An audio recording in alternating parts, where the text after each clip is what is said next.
Well, for more on the forum, I spoke with Yuval Weber. He's the Kennan Institute Fellow at the Daniel Morgan Graduate School of National Security and a Global Fellow at the Woodrow Wilson Center. And I began by asking him about the most notable highlights from this year's forum. Well, we've had, unlike previous year, unlike the last few years, we've had a lot of really big political figures come. We've had the president of France, Emmanuel Macron, come to discuss the Iran deal. We have had the Prime Minister of Japan, Shinzo Abe, come to discuss economic issues, North Korea, China.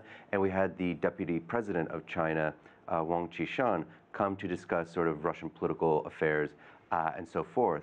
So unlike previous years in which sanctions really limited the number of foreign leaders who came, that was probably the biggest victory for President Putin and the people around him. And what would you say are usually the typical outcomes from this sort of forum?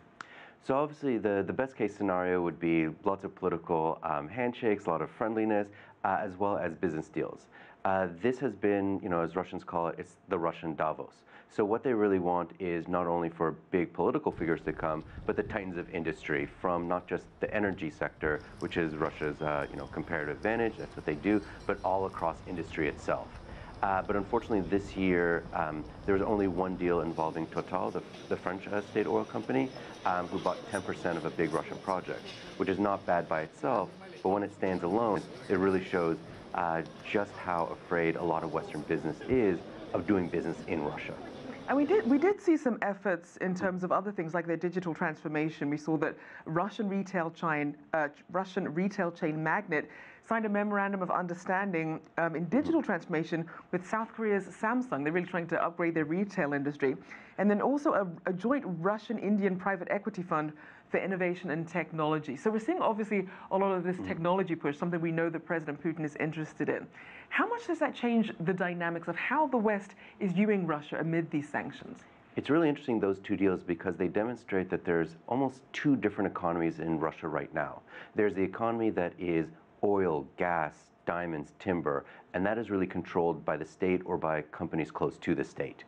When it comes to retail chains, restaurants, all those things that are sort of less important than what Lenin used to call the commanding heights of the economy, those more or less function as any sort of generic European country. So we can see that the big stuff is still very difficult from the Western perspective. But when it comes to like a grocery chain like Magnet, it's much easier for those companies to engage with foreign partners.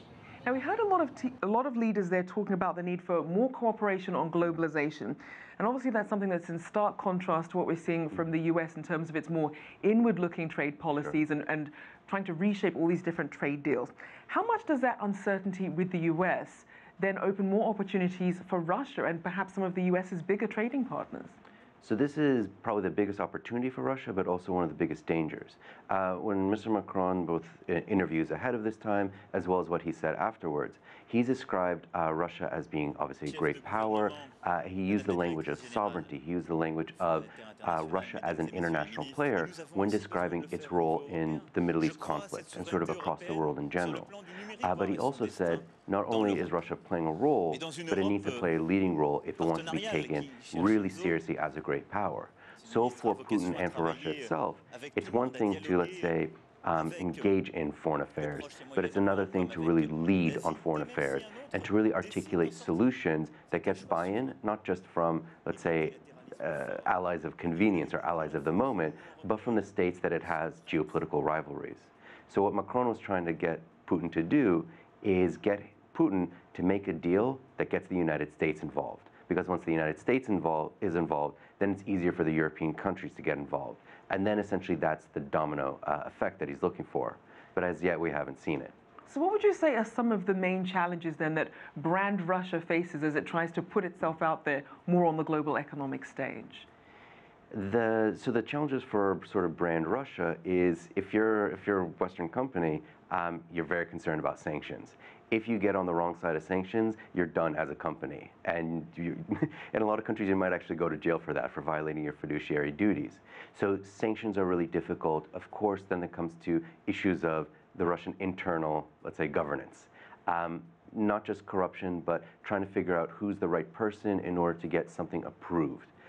So when it comes to sanctions, when it comes to corruption, when it comes to just the opaqueness of the Russian state, those are the things that, for instance, as you mentioned, digital transformation is trying to make more transparent and more open. But until Western companies are confident, I'm a big company, I'll put the money in, I know exactly what's going to happen, and then I'll be able to take my money out. Until those companies are able to say that with confidence and with frequency, then sort of these traditional problems of Russia will carry on. And we certainly heard from Macron about this issue of the need to build trust. So at the end of the day, how far do you think this forum goes to really building some of that trust? Or what does this do for Russia at the end of the day? I think when it comes to a lot of policy issues in general, the policy options are uniformly bad. So politicians at the highest level are trying to figure out what is the least bad option that I can take. And so given the difficulties that Russia has with many of its Western partners and sometimes even rivals, just having this as an opportunity to talk, to express, let's say, policy preferences, that's the least bad. Even if nothing good comes out of it, then nothing further bad has come out of it. And that's about as good as it gets at this point.